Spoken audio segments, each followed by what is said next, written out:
విలువైన వస్తువులు అంటే మొబైల్ ఫోను, ల్యాప్‌టాపు, ఉంగరం, మెళ్ళ గొలుసు, బంగారం అనుకో ఇతరుల ఏమన్నా విలువైన వస్తువులు ఏవైనా కావచ్చు, ఈవెన్ బైక్ కావచ్చు, కార్ కావచ్చు, ఏదైనా కావచ్చు. ఎందుకు దొంగతనం జరుగుతుంది? ఎందుకు వెళ్ళిపోతాయి? దానికి గ్రహాలల్లా శని అండ్ రాహు కారకులు. ఒకళ్ళకు దొంగతనం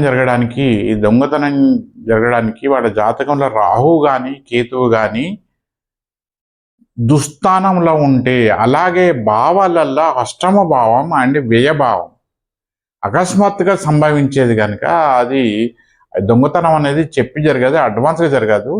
కనుక అకస్మాత్తుగా జరిగే ఈ సంఘటనలన్నీ కూడా అష్టమ భావం అంటే వ్యయభావం. వ్యయం అంటే నష్టం, నీకు జరిగే ఖర్చు నష్టం. అది ఏ వస్తువు అన్నా కానీ, ఇందాక మనం అనుకున్నట్టు మొబైలు, ల్యాప్టాపు, చేతి గడియారం, ఉంగరాలు, గొలుసు, ఇంకేదన్నా బంగారం విలువైన వస్తువులు ఏమైనా కావచ్చు, నెక్లెస్ కావచ్చు, ఇంకేమన్నా కావచ్చు. ఇవన్నీ ఏవైనా కూడా వాటికి ముఖ్య కారణం జాతకం అనేది బాగున్నా కూడా వాళ్ళు నివసిస్తున్న ఇంట్లో తూర్పు ఆగ్నేయం అండ్ దక్షిణ నైరుతి, తూర్పు ఆగ్నేయం అండ్ దక్షిణ నైరుతిలో దోషం ఉంటే, వాస్తు దోషాలు ఉంటే వాళ్ళది ఏదో ఒక విలువైన వస్తువు, ఆ ఇంట్లో ఉన్న వాళ్ళది ఎవరిదో ఒక విలువైన వస్తువు పోవడం గ్యారంటీ. ఎక్కడ? తూర్పు ఆగ్నేయం అండ్ దక్షిణ నైరుతి, south west and south east.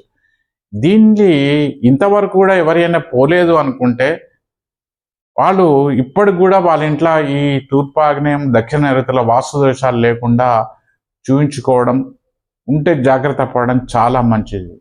CC కెమెరాలు దొంగతనం అయినాక ఎవరు తీశారనడానికే పనిచేస్తే కానీ దొంగతనం జరగకుండా సీసీ కెమెరాలు ఆపలేవు. కనుక దొంగతనం జరిగి నష్టపోయిన తర్వాత బాధపడే వాళ్ళు ముందు జాగ్రత్త పడడం అది ఎవరిది వాళ్ళకే మంచిది. మీ జాతకం ఎలా ఉన్నా, మీ పేరు ఎలా ఉన్నా, మీరు ఏ ఊర్లో ఉన్నా, ఏ ఇంట్లో ఉన్నా, తూర్పాగ్నేయం దక్షిణ నైరుతి ఈ రెండు చోట్ల వాస్తు దోషాలు లేకుండా చూసుకోండి. అది కూడా అందరికీ రాదు, కేవలం గురుముఖత విద్య నేర్చుకున్న వాళ్ళకి మాత్రమే వాస్తు శాస్త్రం వస్తుంది. అలాంటి వాళ్ళని పిలిపించుకొని ఆ దోష నివారణ చేయించుకోండి. ఏం దోషం ఉన్నా ఇవాళ రేపట్ల కూలగొట్టకుండా పగలగొట్టకుండా వాస్తు దోషాలు సరి చేయవచ్చు. కనుక జాగ్రత్త పడడం మీకే మంచిది.